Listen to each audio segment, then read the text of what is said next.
ကိုယ်ွယ်ရာအမှန်တရားတရားဒေသနာတော်ဒီကနေ့ညဓမ္မသဘင်ခန္ဓာကိုရွှေဘုံတော်တကယ်ရှင်တော်မြတ်ဘုရား၏မဟာကရုဏာကုံအာယုံပြုကာဒီကျုဖွဲ့စွာသောဝန္ဒနာပနာမအာတိတဂါထာကိုရွတ်ဆိုပူဇော်ခြင်းဖြင့်စတင်ကြရအောင်ယောကပကောတိဟိပိအပမေယံကာလံကရွန်တော်တိဒုက္ခရာနိခေရံကတောလောကဟိတယာနာထောနမောမဟာကာရုဏိကတတတ္တယောနာထောဝိနိယမြာစွာတတ္တဝါဤချမ်းသာစီးပွားလိုလားတောင်းတဂုံပေါင်းခါသဖြင့်နာထမြညာခြင်းရှင်တော်မြတ်ဖရာသည်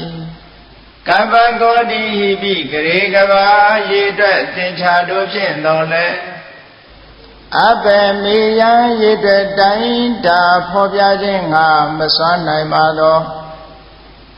ကာလံလေးအသင်ချေသိမ့်နေကဘာရှိကြသောကာလပတ်လုံးလောကဟိတယတတလောကဤအကျိုးစီးပွားအလုံးငါအတိဒုက္ခရာနိဥစ္စာအသက်ချေလက်အင်္ဂါမိတ္တကြီးမာသမိတာနှင့်တထာဇနီဆွန်ញင်းကြီးဟုကျက်တိထဘွယ်ငါးသွဲအစုအလွန်ခဲရင်သောမူတို့ကိုကရွန်တော်ဖရာဖြစ်ရန်ဤတန်ကျုပ်ကိုအထုတ်တော်မူရသည်ဖြစ်၍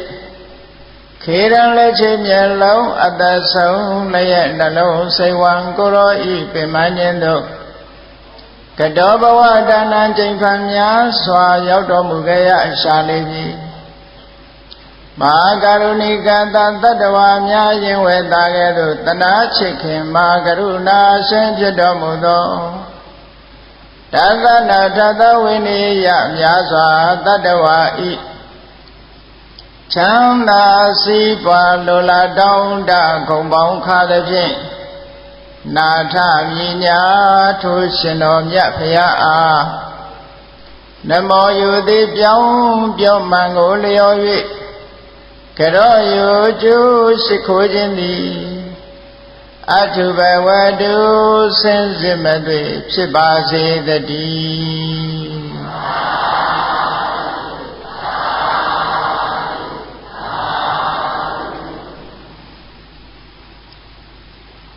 ကိုယ်ွယ်ရာ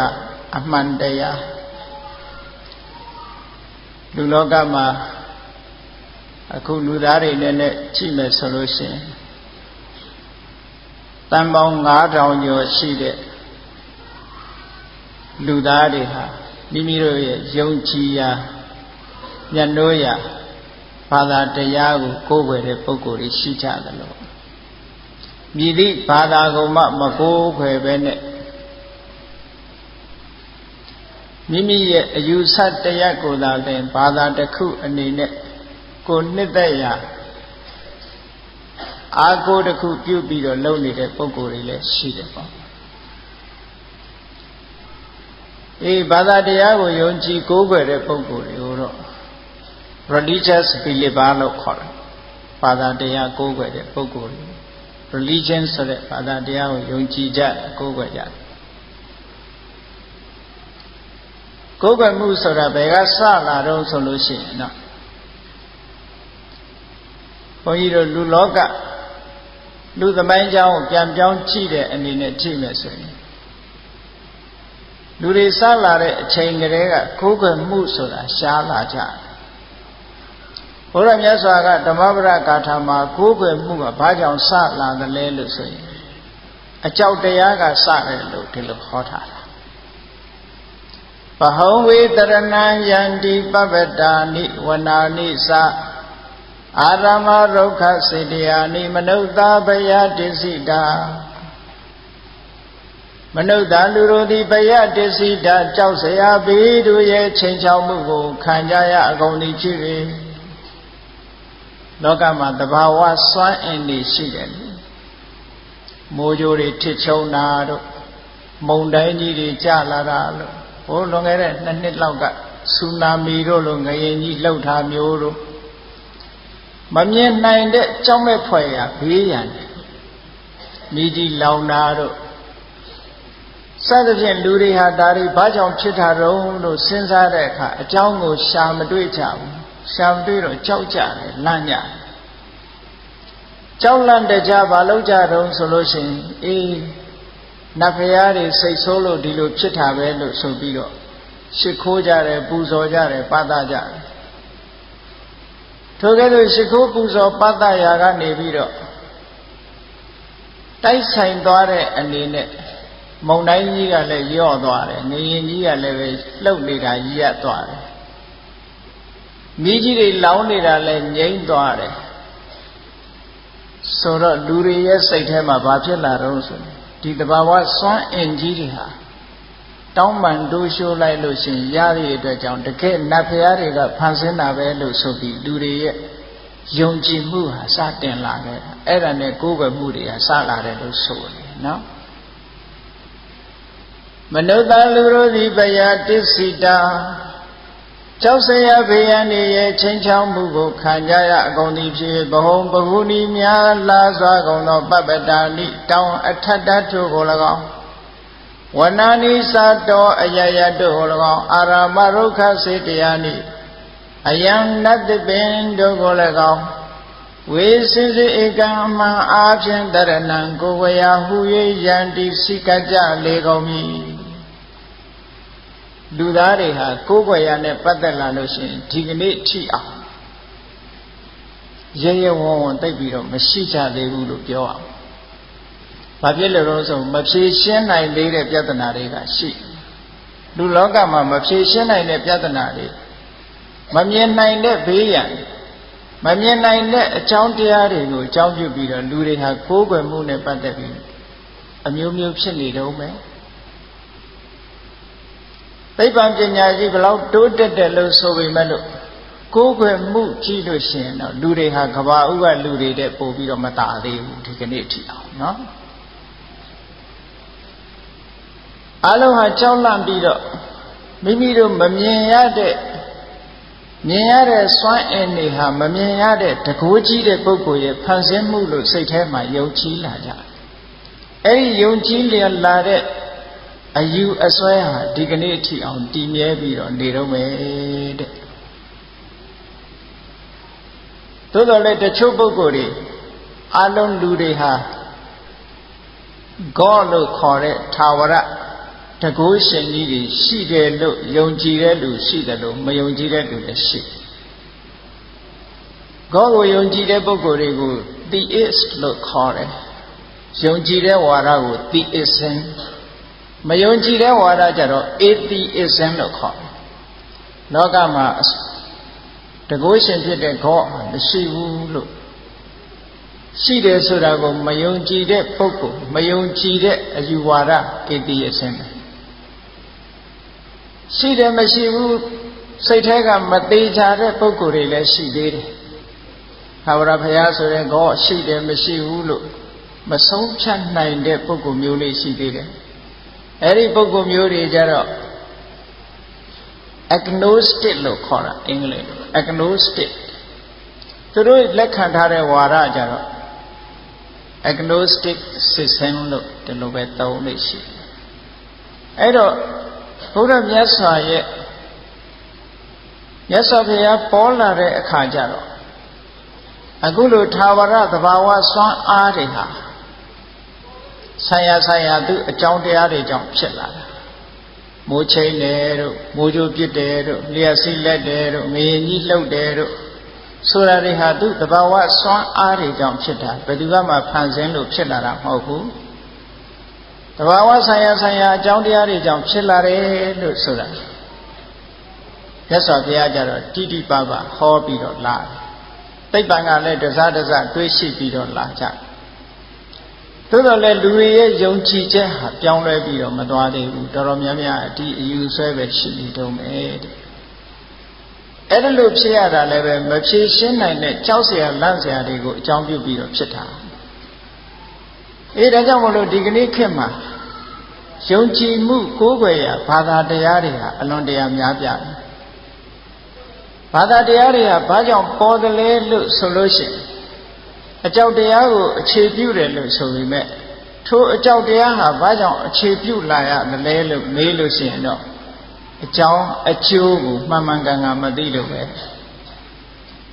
အကြောင်းတရားကိုရှာတဲ့အခါမှာအကြောင်းအမျိုးမျိုးအဖြေထွက်နေတယ်ထိုအဖြေထွက်တာဟာဘာသာတရားရဲ့အစပဲလို့ဒီလိုပြောလူတွေကကြောက်တယ်ကြောက်တော့ဘာကြောင့်ဒီသဘာဝဆွမ်းအားကြီးတွေဖြစ်နေတယ်လဲလို့အကြောင်းရှာတဲ့အခါကျတော့ဆိုင်ရာအကြောင်းတရားကိုတွေးတဲ့ပုဂ္ဂိုလ်ရှိတယ်လို့မတွေးတဲ့ပုဂ္ဂိုလ်လည်းရှိအကြောင်းတရားတစ်ခုကိုမှတ်ချက်ပြုလိုက်တဲ့အများစုကတော့ဘာကိုမှတ်ချက်ပြုလို့ဆိုရင်လောကကြီးမှာအရာရာအကောင်းအဆိုးလူသားတွေနဲ့တကွာတတ္တဝါတွေကမ္ဘာလောကကြီးပေါ်ထွန်းနေတာဟာသာဝရဖရာရဲ့ဖန်ဆင်းမှုကြောင့်ဖြစ်တယ်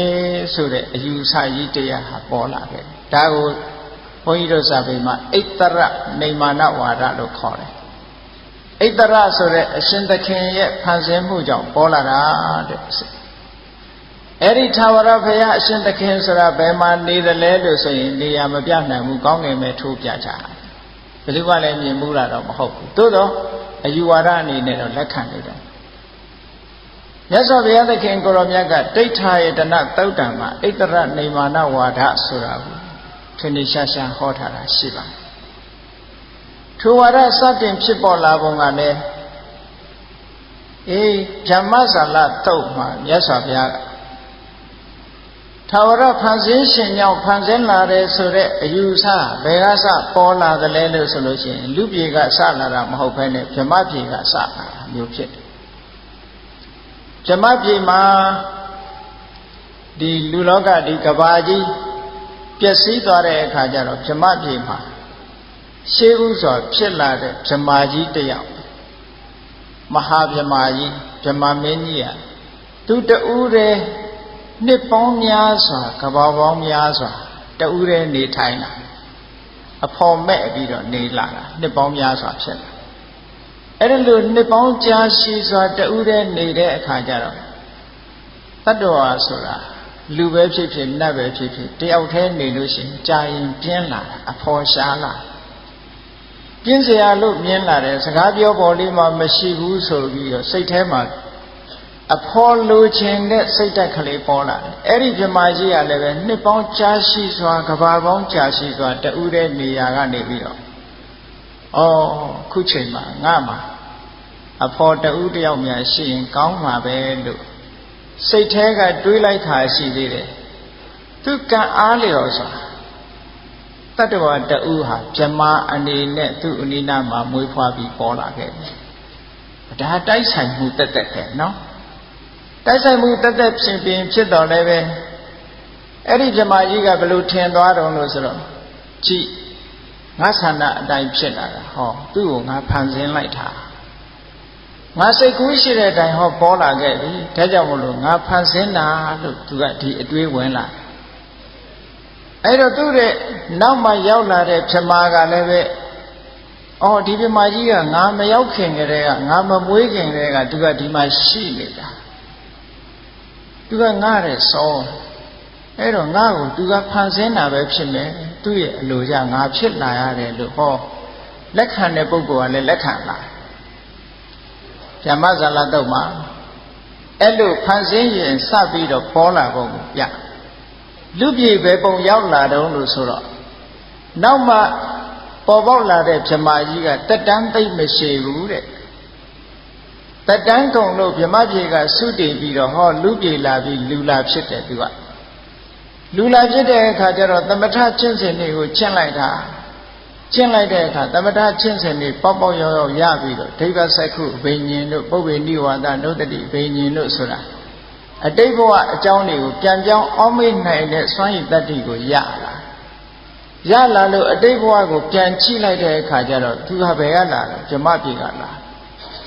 သူ့ရဲ့အရင်ရောက်နေတဲ့ဗြဟ္မာကြီးကဟိုမှာရှိနေတော့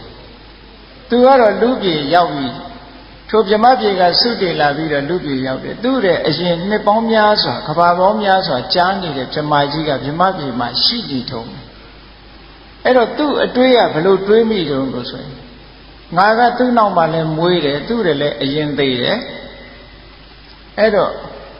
ငါ့ကိုသူကဖန်ဆင်းတာငါကမမြဲဘူးဟိုပြမကြီးကမြဲတယ်ဒါကြောင့်မို့လို့လောကကြီးဟာပြမကဖန်ဆင်းထားပြီးတော့တို့ဟာတွေကပြမရဲ့ဖန်ဆင်းထားတဲ့တတ္တဝါတွေမြတာဖြစ်တယ်ဆိုတဲ့အယူဆတရားသူ့ရဲ့အုံနောက်ထက်ပေါ်လာဒါနဲ့ပဲလူလောကကြီးမှာဖြန့်ဖြူးတာဖြန့်ဖြူးလိုက်တော့သူဟောပြောတဲ့အတိုင်းပဲအားလုံးကဟောသာဝရဘုရားဖန်ဆင်းလို့လူလောကကြီးဖြစ်လာတဲ့ဆိုတဲ့အယူတစ်ခုဟာလောကမှာတွင်ကျဲလာကြတယ်ခဏိအထိလက်ခံထားကြတော့မယ်ဒီဝါဒနော်ဣဒဗုဒ္ဓမြတ်စွာကဓမ္မဇာလသုတ်တံမှာအခုလိုဖန်ဆင်းရှင်နဲ့ပတ်သက်ပြီးတော့ဟောတာဒိဋ္ဌာယရဏသုတ်မှာမြတ်စွာဘုရားကဣတရနေမာလလို့ခေါ်တဲ့ဖန်ဆင်းမှုကြောင့်ဖြစ်တယ်ဆိုတာကိုလက်ခံမယ်ဆိုလို့ရှိရင်ဘယ်လိုအခြေအနေတွေဖြစ်နိုင်နော်တရားချက်ကသူတော်စင်ပြိဿတ်တို့စဉ်းစားပြီးတော့ကြည်တာကိုအလေးနဲ့ထားပြီးဖန်ဆင်းရှင်ကြောင့်ဖြစ်လာတယ်လို့ဆိုတဲ့အယူဝါဒကိုလက်ခံလိုက်တာနဲ့တပြိုင်နက်လူသားရဲ့အတိညာဉ်တွေလူသားရဲ့လုံလတွေလှုပ်ဆောင်ချက်တွေဟာတန်ဖိုးမရှိတော့ဘူး။ဘာဖြစ်လို့လဲဆိုအရာရာဖျားဖန်ဆင်းလို့ဖြစ်တာကိုကောင်းတာလုပ်လဲကောင်းကျိုးဆိုတာရချင်မှရမယ်မကောင်းတာလုပ်လဲမကောင်းကျိုးဆိုတာရချင်မှရမယ်ဘာဖြစ်လို့လဲအစစအရာရာသာဝရဖျားဖန်ဆင်းတဲ့အတိုင်းဖြစ်ရတာတဲ့။ဟောဒီလိုယူထားတော့ကိုယ့်ရဲ့ဆန္ဒဆိုတာလည်းအသုံးမကျတော့ဘူးကိုယ့်ရဲ့လုံလဝီရိယဆိုတာလည်းအသုံးမကျတော့ဘူးလှုပ်တဲ့ကိစ္စမလှုပ်တဲ့ကိစ္စဆိုတာလည်းပဲ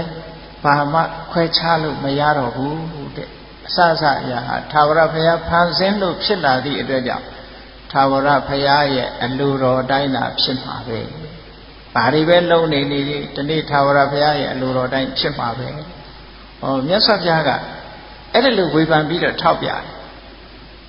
ကြည့်လိုက်ပဲဆိုရင်လို့ရှိရင်လည်းအဲ့ဒီသဘောမျိုးရောက်နေတယ်အေးဒါကြောင့်မို့လို့မြတ်စွာဘုရားကကိုယ်ွယ်မှုဆိုတာလောကမှာပေါ်လာတဲ့ဟာတွေတချို့ဟာ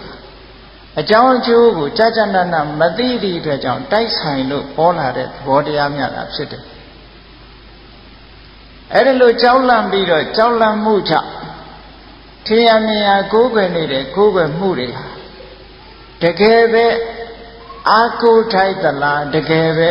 အကာအကွယ်ယူထိုက်သလားဆင်းရဲဒုက္ခကတကယ်ပဲလွတ်မြောက်စေသလားလို့ဆိုတော့မြတ်စွာဘုရားကနေတံကောတရဏံခိမံနေတံတရဏမုဒ္ဓမံ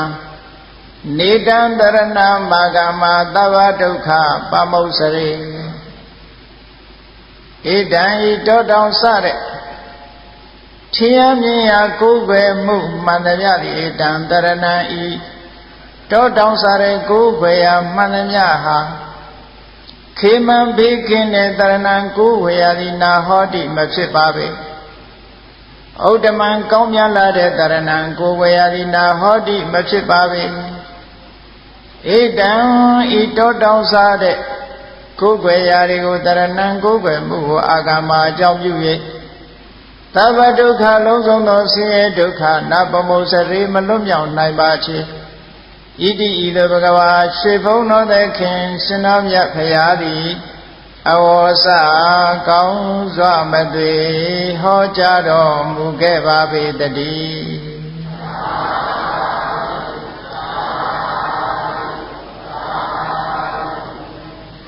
ကိုယ်ွယ်တယ်ဆိုတာလေးကိုစဉ်းစားကြည့်ကိုယ်ွယ်တယ်ဆိုတဲ့နေရာမှာဗမာစကားမှာကိုးတယ်ဆိုတာအားကိုးတာတစုံတစ်ခုကိစ္စအတွက်အားကိုးတယ်ကာကွယ်တယ်ဆိုတာဘေးရန်တွေမရောက်အောင်အကာအကွယ်ယူတာအဲ့တော့အားကိုးလောက်ကဲ့လားသို့မဟုတ်တကယ်ပဲအကာအကွယ်ဖြစ်ခဲ့လားဆိုတာကိုစဉ်းစားရမှာဖြစ်ပါတယ်လူလောကမှာကိုးကွယ်တယ်ဆိုတာဘာရည်ရွယ်ချက်နဲ့ကိုးကွယ်ကြတယ်လဲကိုယ်ဆိုင်ရာဘာသာတရားတွေကိုကိုးကွယ်တဲ့အခါလူတိုင်းမှာရည်ရွယ်ချက်တော့ရှိတယ်အဲ့ဒီရည်ရွယ်ချက်အတိုင်းဆိုပါစို့အားကိုးတယ်အကာအကွယ်ယူတယ်ယောဂဝေယဖြစ်လာတဲ့အခါကျတော့ဘုသူအားကိုးဆရာဝန်တွေအားကိုးရ အကာအကွယ်ဆရာဝန်တွေကိုအကာအကွယ်ယူရတဲ့ယောဂနဲ့ပတ်သက်လာဆရာဝန်ကယောဂပြောက်အောင်ကုနိုင်သလားလို့ဆိုအကုန်လုံးကိုကုနိုင်ဆရာဝန်ကုရင်ဆုံးသွားတဲ့ပုဂ္ဂိုလ်တွေအများကြီးပဲအဲ့တော့ယောဂ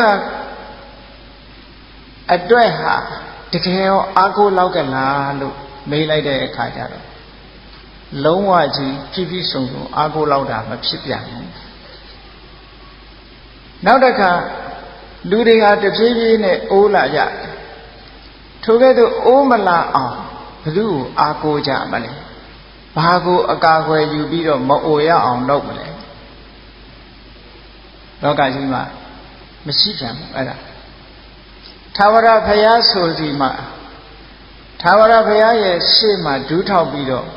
မအိုဘုရားစိန်နဲ့လို့ဆူတောင်းလို့တော့ရမလားမနာဘုရားစိန်နဲ့ဆူတောင်းလို့ရောရမသေးဘုရားစိန်နဲ့လို့ဆူတောင်းလို့ရောရမရနိုင်တော့ဒီအချက်တွေနဲ့ပတ်သက်ပြီးတော့အာကိုလို့မရကာကွယ်လို့မရဘူးစားစရာတောက်စရာမရှိတဲ့လူကငွေကြေးတနာပြည့်စုံတဲ့ပုဂ္ဂိုလ်ကိုယ့်ကိုထောက်ပံ့မဲ့ပုဂ္ဂိုလ်တွေအာကိုမှာအပြည့်အဝတော့အာကိုလို့မရဘူးထိုက်တဲ့လောက်တော့အာကိုเสียဖြစ်တာပေါ့အကာအကွယ်လည်းထက်တဲ့လောက်တော့ဖြစ်တယ်ပေါ့ဘဝတန်မြာနဲ့ခြုံပြီးတော့ကြည့်မယ်ဆိုလို့ရှိရင်အာကိုလို့ရတာကအကာအကွယ်ဖြစ်လို့ရတာကအကာအကွယ်ဖြစ်တာကနည်းနည်းလေးပဲအာကိုလို့မရတာအကာအကွယ်မရတာတွေကအများကြီးပဲတဲ့ဟုတ်ကလားအာကိုလို့ရတာတချို့တလေတော့ရှိပါတယ်ပတ်စံရှိတဲ့လူအာကိုသူဆရာငွေကြီးတနာရတယ်ဟောအာကိုလို့ရတယ်နေမကောင်းထိုင်မသာဆရာဝန်စီသွားယောဂပြောက်တာဟောအာကိုလို့ရဒီလိုအချက်တွေတော့အာကိုလို့ရအာကိုလို့မရတဲ့အချက်တွေကဘာတွေတော့မအိုအောင်အာကိုလို့ရရဲ့လားမနာအောင်အာကိုလို့ရရဲ့လားမသိအောင်ရော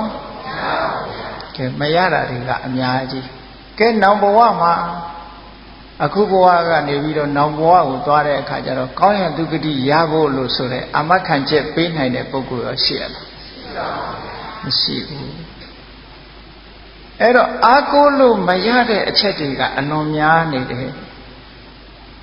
အာကိုလို့ရနိုင်တာမရှိဘူးလားဘုရားဘာသာဝင်တွေအနေနဲ့ကြည့်မယ်ဆိုလို့ရှိရင်မြတ်စွာဘုရားခုနကဆိုသွားကြတဲ့ဗုဒ္ဓံတရဏံကိစ္ဆာမိဓမ္မံတရဏံကိစ္ဆာမိသံဃံတရဏံကိစ္ဆာမိဘုရားကိုကိုးကွယ်ပါတယ်တရားကိုကိုးကွယ်ပါတယ်သံဃာကိုကိုးကွယ်ပါတယ်ဘုရားဘာသာဝင်တွေကိုးကွယ်ကြထို့သောကိုးကွယ်တဲ့အခါမှာဘုရားကိုကိုးကွယ်တယ်ဆိုတာရောတရားကိုကိုးကွယ်တယ်ဆိုတာရောသံဃာကိုကိုးကွယ်တယ်ဆိုတာရောခုနအချက်ဒီအကုန်လုံးရနိုင်သလားဘုန်းကြီးတို့အလေးနဲ့ထားပြီးတော့စဉ်းကျင်စဉ်းစားကြည့်အောင်မြတ်စွာဘုရားကိုကိုးကွယ်တယ်ဆိုတဲ့နေရာမှာဘာအတွက်နဲ့ဘာအထိပ္ပယ်နဲ့မြတ်စွာဘုရားကိုအားကိုးလို့အားကိုးเสียဖြစ်တယ်လေဘုရားမြတ်စွာကမသိအောင်လုပ်မပေးနိုင်ဘူးမနာအောင်လုပ်မပေးနိုင်ဘူးမသေးတဲ့လမ်းမနာတဲ့လမ်းမအိုတဲ့လမ်းကိုတော့ညွှန်ပြနိုင်တယ်ဟုတ်ကဲ့လားမြတ်စွာဘုရားကိုကိုးကွယ်ရတယ်ဆိုတာဘုန်းကြီးတို့အထက်ကထာများမှာတည်တည်ချာချာရှင်းပြီးတော့ဖွင့်ထားတယ်ဟိတေဘဝတနေနာအာဟိတာသနိဝတနေနတတ္တနံဘယံဟိတတိတိဘုဒ္ဓောမြတ်စွာဘုရားသည်ဟိတေအကျိုးစီးပွားတို့ကိုဘဝတနေနဖြစ်စေခြင်းဖြင့်၎င်းအာဟိတာသအကျိုးမဲ့တဲ့အကြောင်းတရားတွေမှနိဝတနေနာသမဖြစ်စေခြင်းဖြင့်၎င်းဟိတေဘဝတနေနအာဟိတာနိဝတနေနအခြေအနေကောင်းတွေကိုမြတ်စွာဘုရားကဖြစ်အောင်လမ်းညွှန်ပေးတယ်အခြေအနေဆိုးတွေကနေပြီးတော့နောက်ဆုတ်သွားအောင်လမ်းညွှန်ပေးတယ်အဲ့ဒီအနေနဲ့မြတ်စွာဘုရားကိုကိုးကွယ်ရတာပါမြတ်စွာဘုရားကမအိုအောင်မနာအောင်မသေးအောင်ကဲတင်လို့ကိုးကွယ်ရတာမဟုတ်ပါဘူးဟုတ်ကဲ့ဆိုလိုတာကမြတ်စွာဘုရားစီထံကနေပြီးတော့တ တရားအစစ်တရားအမှန်ကိုသိတော့အခြေအနေအမှန်နဲ့အကြောင်းနဲ့အကျိုးအကောင်းနဲ့အဆိုးကွဲကွဲပြားပြားသိသွားတဲ့အခါကျတော့ကောင်းတဲ့အကြောင်းတရားတွေကိုကိုယ်တိုင်သိဖို့အားထုတ်လို့မကောင်းတဲ့အကြောင်းတွေကိုရှောင်ရှားလို့ဘယ်ဟာတွေကလှုပ်တဲ့နဲ့ဘယ်ဟာကမလှုပ်တဲ့ဘူးဆိုတာသိဖို့အတွက်ဘုရားကိုကိုးကွယ်ရတာတဲ့အဲ့ဒီထဲမှာရုပ်ပွားဆင်းတုတော်တွေကိုးကွယ်တဲ့ထဲမှာနော်ခုခေတ်မှာတော့အမျိုးမျိုးကိုးကွယ်ကြတယ်ဒီဘုရားကလက်ကောင်းတယ်ဒီဘုရားကဘာကောင်းတယ်စသဖြင့်စီးပွားတက်တယ်ဒါကမိဘတားတယ်ဆိုပြီးတော့အမျိုးမျိုးအားကိုးမှုယူပြီးတော့စိတ်ကူးတဲ့ရလူတွေကိုးကွယ်ကြတကယ်တော့မြတ်စွာဘုရားကိုကိုးကွယ်တယ်ဆိုတာမှန်ကန်တဲ့အကြောင်းတရားတွေဒါဘယ်လိုလဲမြတ်စွာဘုရားကဒါနကောင်းမှုဆိုတာလုပ်ရတယ်ဒါနကောင်းမှုလုပ်လို့ရှင်ဒါနကောင်းမှုမြတ်စွာဘုရားလမ်းညွှန်တဲ့အတိုင်းဒါနကောင်းမှုလုပ်တဲ့ပုဂ္ဂိုလ်သည်ထိုဒါနရဲ့အကျိုးကျေးဇူးကိုခံစားရသီလကောင်းမှုဆိုတာလုပ်ရတယ်စောင့်တည်ရတယ်ကိုချင်းတရားကောင်းအောင်လုပ်ရမယ်ဟောကိုချင်းတရားကောင်းအောင်လုပ်သည့်အတွက်ကြောင့်ကိုချင်းတရားကောင်းခြင်းကြောင့်ရတဲ့အကျိုးကျေးဇူးတွေရတာသမထဝိပဿနာဆိုတဲ့ကျင့်စဉ်တွေကိုကျင့်ရတယ်လို့မြတ်စွာဘုရားကလမ်းညွှန်တယ်အဲ့ဒီတိုင်းလိုက်နာကျင့်သုံးသည့်အတွက်ကြောင့်ဆိုင်ရာဆိုင်ရာအကျိုးတရားတွေရဒါဟိတိပဝတ္တနေနာလို့ခေါ်တယ်ကဲဒီနေရာမှာမြတ်စွာဘုရားကလမ်းညွှန်ယုံညွှန်တာလုပ်ပေးနိုင်တာမဟုတ်ဘူးမြတ်စွာဘုရားကကဲတင်နိုင်တာမဟုတ်ဘူးလမ်းညွှန်ယုံလမ်းညွှန်ချက်ပေးတာအာဟိတာသနိဝတနေနာအာဟိတာစာကျိုးမဲ့ကိုဖြစ်စေတတ်တဲ့အကုသိုလ်တရားတို့မှနိဝတနေနာနောက်ဆုတ်စေခြင်းဖြင့်မြတ်စွာဘုရားကဒါတွေမလုံးနဲ့တပ္ပပပတ္တအကရဏအကုသိုလ်မှန်သမျှမလုံးနဲ့ဘာနာတိဘာတာဝေရမဏိတုတတချင်းမှရှောင်ရမယ်အဒိနာဒါနာဝေရမဏိပြုဥစ္စာခိုးခြင်းမှရှောင်ရမယ်စသည်ဖြင့်ဟောမလုံးသင့်တာတွေကိုမြတ်စွာဘုရားကဒါတွေမလုံးသင့်ဘူးလမ်းညွှန်မှုပြုတယ်ထိုလမ်းညွှန်မှုပြုတဲ့အတိုင်းကိုယ်ကလိုက်နိုင်ကျင့်သုံးလို့ရှိရင်အကျိုးကျေးဇူးခံစားရမယ်အကယ်၍သာမြတ်စွာဘုရားရှင်ထိုပုဂ္ဂိုလ်ဟာအကျိုးကျေးဇူးရနိုင်ပါမလားဥပမာကြည့်မယ်ဆိုလို့ရှိရင်ယောဂဝေဒနာဖြစ်လို့ဆရာဝန်စီသွားတယ်ဆရာဝန်သွားတဲ့အခါကျတော့ဆရာဝန်ကဒီအစာမတည့်ဘူးဒါမစားနဲ့ဟောဒီဆေးကိုတောက်သို့တော့လူနာပုဂ္ဂိုလ်ကမတည့်တဲ့အစာလည်းစားတယ်ဆေးလည်းမတောက်ဘူးဆိုရင်ယောဂပြောက်ပါမယ်အဲ့တော့ဆရာဝန်စီသွားတာဘာလို့ဖို့သွားတာဆရာဝန်ကယောဂကုပေးတာမဟုတ်ဘူးဆရာဝန်စီကတဲ့တာမတဲ့တာသိဖို့သွားရတာဟုတ်ကဲ့လားကိုယ်တိုင်ကမသိဘူးဒီယောဂနဲ့ဒါတဲ့တယ်မတဲ့ဘူးဒီဆေးဟာဒီယောဂအတွက်ပျောက်တယ်မပျောက်ဘူးကိုမသိဘူးမသိတော့ဆရာဝန်စီသွားတဲ့အခါကျတော့ဆရာဝန်ကဒီဆေးတောက်ဒီအစားစာရှောင်ဒီအစားစာစားသူပြောတဲ့အတိုင်းလိုက်နာပြီးတော့ဒီလိုနေဒီလိုထိုင်ကျမ်းမာရေးလေ့ကျင့်ခန်းဒီလိုလုပ်လို့ပြောတဲ့အခါကျတော့ထိုပုဂ္ဂိုလ်ကကျမ်းမာလားမလုပ်ဘူးဆိုရင်ကျမ်းမာပါမလားအဲ့တော့ကောင်းပြီလူလောကမှာဆရာဝန်လုပ်တဲ့ပုဂ္ဂိုလ်ကလမ်းညွှန်မှုပြုတဲ့အတိုင်းလိုက်နာလို့အကျိုးရတယ်လို့မြတ်စွာဘုရားကလမ်းညွှန်ထားလို့လမ်းညွှန်တဲ့အတိုင်းလိုက်နာကျင့်သုံးလို့အကျိုးရတယ်ဆိုတော့ဒါကိုယ်ဝယ်ရတဲ့ကိစ္စဟာရှင်းပြီးတော့နေတယ်ဟုတ်ကဲ့လားမြတ်စွာဘုရားကိုကိုယ်ဝယ်တယ်ဆိုတာလှုပ်သိမလှုပ်သိလှုပ်ထိုက်တာမလှုပ်ထိုက်တာခွဲခြားသိဖို့အတွက်မြတ်စွာဘုရားကိုကိုယ်ဝယ်ကြရတယ်တကယ်ကောင်းကျိုးချမ်းသာပေးတာကကိုလှုပ်တဲ့အပေါ်မှာမူတည်တယ်အဲ့ဒီထဲမှာတန်ဃာတွေကိုကိုးကွယ်ရတဲ့တန်ဃာတရဏံကိစ္ဆာမိဆိုတာကြတော့ဘာကြောင့်တန်ဃာကိုကိုးကွယ်လို့ဆိုအပကနာဘိကာရဏဝိပုလဖလပတိလာဘကရဏေနသံဃောသံဃာတိအပကနာဘိကာရဏအနိငယ်သောကုသိုလ်ကောင်းမှုတို့ရဲ့လေဝိပုလဖလပတိလာဘကရဏေနအလွန်တရာမြတ်ပြားလာတဲ့အကျိုးကျေးဇူးကိုရအောင်ပြုခြင်းဖြင့်သံဃောသံဃာတိတရဏံကိုဝေယတိဟောတိစင်စစ်မသွေဖြစ်ပါပေတော့ဤယဟန်တန်ဃာတွေဆိုတာယဟန်တန်ဃာတွေအကြောင်းပြုပြီးတော့ကုသိုလ်ကောင်းမှုလုပ်ခွင့်ရတယ်ကုသိုလ်ကောင်းမှုလုပ်သည့်အတွက်ကြောင့် တန်ဃာတွေကိုလှူလိုက်ရတန်းလိုက်ရသံဃိကဒါနလှူလိုက်ရတန်းလိုက်ရတဲ့ပုဂ္ဂိုလ်တွေဟာအနည်းငယ်လေးလှူတော်လဲညောင်စိတ်လောက်လှူတော်လဲညောင်မင်းကြီးလောက်အကျိုးရဆိုတဲ့အကျိုးတရားတွေကိုရသွားကြတယ်ဥပမာမဲ့ကြည့်ဓမ္မပဒထဲပါတဲ့လာစာဒေဝီဆိုတဲ့ရှေးဘဝကလေကိုစောင့်ရှောက်ရတဲ့လေကျွမ်းမလေးတူပေါက်ပေါက်လေးတွေလှော်ပြီးတော့စားရကနေရှင်မကတ္တဝကြီးတွေ့တဲ့အခါကျတော့ပေါက်ပေါက်ဆောင်ကလေးလှူလိုက်တာလှူလိုက်သည့်အတွက်ကြောင့်သူသေသွားတဲ့အခါကျတော့နတ်ပြည်မှာပုံမိမ့်မှန်ကြီးနဲ့လာစာဒေဝီဆိုတာတော့ဖြစ်တယ်လှူလိုက်တာကပေါက်ပေါက်ကလေးဒီတိုင်းအစာပြေစားတဲ့ပေါက်ပေါက်ကလေးလှူလိုက်တာရလိုက်တာကအင်မတန်မှကြီးကျယ်တဲ့နတ်စည်းစိမ်ကြီးကိုရသွားတာဟုတ်ကဲ့လားအဲ့ဒါလို့ရတာတန်ဃာကိုအကြောင်းပြုပြီးတော့ရတာတဲ့အဲ့တော့တန်ဃာကိုအားကိုးရတယ်ဆိုတာကလည်းပဲခုနကကုသိုလ်လုပ်เสียဌာနအနေနဲ့အားကိုးရတာကိုယ်တိုင်ကကုသိုလ်မလုပ်လို့ရှိရင်အကျိုးတွေရပါမလားမရဘူးတန်ခံတရဏံဂစ္ဆာမိဆိုတာလေအဲ့ဒါကိုရည်ရွယ်ပြီးတော့ကိုးကွယ်ရတာကိုးကွယ်ပုံချင်းမတူဘူးနော်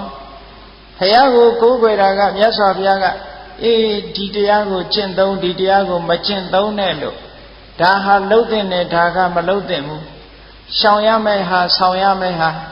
အကျိုးရှိတဲ့ဟာအကျိုးမဲ့ဖြစ်စေတတ်တဲ့ဟာခွဲခွဲခြားခြားဟောတာထိုဟောတာကိုသိဖို့အတွက်မြတ်စွာဘုရားကိုကိုးကွယ်ရတယ်ဒါပဲဒီတယ်မပို့ဘူးတန်ဃာတွေကိုကိုးကွယ်ရဲဆိုတာကိုယ်ကုသိုလ်လုပ်လို့ရတဲ့နေရာအနေနဲ့ဆိုတော့စပားဆိုင်ခြင်းနဲ့မြေရှိမှဆိုင်လို့ရမြေရှိလို့ရှင်စပားဆိုင်လို့ရအေးမြေဟာဘာလို့ဖို့အတွက်စပားဆိုင်ဖို့အတွက်ပဲထို့တူပဲတန်ဃာတွေဟာကုသိုလ်ကောင်းမှုပြုဖို့ဆိုပြီးတော့အနုတ္တရံပုံညခိတံလောကတာလို့တန်ဃာဂုံထဲမှာဒါကြောင့်မို့ထည့်ထားတာနော်ကုသိုလ်ကောင်းမှုလုပ်ဖို့ရဖို့အတွက်ကိုးကွယ်တာကိုယ်တိုင်ကမလုပ်ဘူးလက်ွက်ကြီးရှိတော်လည်းပဲကိုယ်တိုင်ကမဆိုင်ဘူးဆိုလို့ရှိရင်တိတံရနိုင်ပါမယ်မရနိုင်ဘူးတဲ့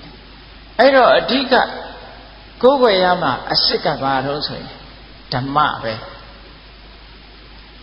ဒါကြောင့်မို့လို့ဓမ္မကြတော့တိုက်ရဲ့အကျိုးပြုတယ်မြတ်စွာဘုရားကဆုံးမဩဝါဒပေးပြီးအကျိုးပြုတယ်တန်ဃာတွေကကုသိုလ်ကောင်းမှုပြုတဲ့ပြုเสียဌာနအနေနဲ့လဲပြေတဲ့ခွဲအကျိုးပြုတယ်ဟောဓမ္မကြတော့အဲ့လိုမဟုတ်ဘူးဘဝကန္တာရာဥဒ္ဒရဏိနအတ္တတဒါနိနာသဓမ္မောဘဝကန္တာရာဘဝတိဟုသောကန္တာရာခရီးကဲကြီးမှာဘဝကန္တာရာဘဝတိဟုသောခရီးကဲကြီးမှာနေထာရဏိနာထုတ်ဆောင်ကဲ့တင်ပေးခြင်းဖြင့်ကဲ့တင်နာမြတ်စွာဘုရားလည်းမဟုတ်ဘူးတန်ခါလည်းမဟုတ်ဘူးဘယ်သူကကဲ့တင်နာတော့ဓမ္မကကဲ့တင်နာတဲ့ဟုတ်ကဲ့တရားတိုင်းကျင့်မှဒီတရားကသာတရားဟာတကယ်ကိုယ်ဝယ်အစစ်ဖြစ်တယ်ဘဝကန္တရာဘဝတိဟုသောကန္တရာခရီးကဲကြီးမှာနေဒါရဏိနာထုတ်ဆောင်ကဲ့တင်ခြင်းဖြင့်၎င်းဒုက္ခတွေကနေခဲထုတ်သွားတာဘယ်သူကထုတ်ဘုရားကထုတ်တာမဟုတ်ဘူးတန်ခါကထုတ်တာမဟုတ်ဘူးထုတ်တာကဘယ်သူတော့တရားသာလင်ဖြစ်တယ်ဘဝကန္တရာဆိုတာဘဝဆိုတာအမတန်ချမ်းတမ်းတဲ့ခရီးရှိကြီးနဲ့အလားတရတူတယ်အေးတာမန်ကြည့်မယ်ဆိုလို့ရှိရင်ဘဝဟာပျော်စရာလို့အောင်းမေးကြမှာပေါ့ဘဝဟာပျော်စရာကြီးပဲလို့ဒီလိုအောင်းမေးကြမယ်သို့တော်လည်းပဲအရိယာပုဂ္ဂိုလ်တွေရဲ့မျက်စိဝိပဿနာဉာဏ်မျက်လုံးနဲ့ဖြစ်စီကြည့်လိုက်မယ်ဘဝကြီးတစ်ခုကိုတွေးပြီးတော့ကြည့်လိုက်မယ်ဆိုရင်အခုကြည့်အခုလိုချင်စရာမကောင်းတဲ့ဘဝကြီးပဲဘာဖြစ်လို့တော့ဆိုလို့ရှိရင်တခြားဟာတွေမစင်စားနဲ့ဘုန်းကြီးတို့တွေဟာတနေ့တခြားအိုးလာတာဟာလူတိုင်းအသိပဲမဟုတ်လားကဲအိုးလာတဲ့အခြေအနေဇိုးကြီးကိုဘယ်သူကာဝယ်ပေးနိုင်နော်ပေးနိုင်ဘူးနော်လူတွေဟာတနေ့တခြားယူရင်းလာတာချက်ချင်းကြီးအိုတာမဟုတ်ဘူးစက္ကန့်ပိုင်းနဲ့လူတွေကတရွေ့နေတာပဲအမြဲတမ်းလူဟာခန္ဓာကိုယ်ကြီးကအဲ့ရထဲမှာလဲလျောင်းနေလို့ရပ်နေတယ်မထင်နဲ့ ကလထိုင်ပေါ်မှာထိုင်းနေလို့ရက်နေတယ်မထင်နဲ့အိမ်ထဲမှာနေပြီးအိမ်ပြင်မထွက်ဘူးဘယ်မှမသွားလို့ခန္ဓာကိုယ်ကြီးကရက်နေတယ်လို့မထင်နဲ့ဘယ်ဘက်သွားနေတာတော့အိုတဲ့ဘက်ကိုသွားနေတာဟုတ်ကဲ့တဖြည်းဖြည်းကြွေးတာမအိုဘူးဆိုလို့ရှိရင်ဘုန်းကြီးတို့တွေဟာမိခင်ဝမ်းကကျွတ်လာကြတဲ့အချိန်လေးမှာနုနုနဲ့နဲ့ကလေးအရွယ်လေးတွေကစားကြကြတာမဟုတ်လားတနေ့တဲ့တနေ့စားကတောက်ခါအိတ်ကနဲ့ကြီးလာလိုက်ကြတာဟောအသက်40 50 60အရွယ်ရောက်တဲ့အခါကျတော့ငယ်ရုပ်ငယ်ရည်တွေအကုန်ပျောက်မကုန်ကြဘူးလားအဲ့ဒါတနေ့တည်းနဲ့ပျောက်သွားတာမဟုတ်ဘူးရွေ့ပြီးတော့နေတာဟုတ်ကဲ့လား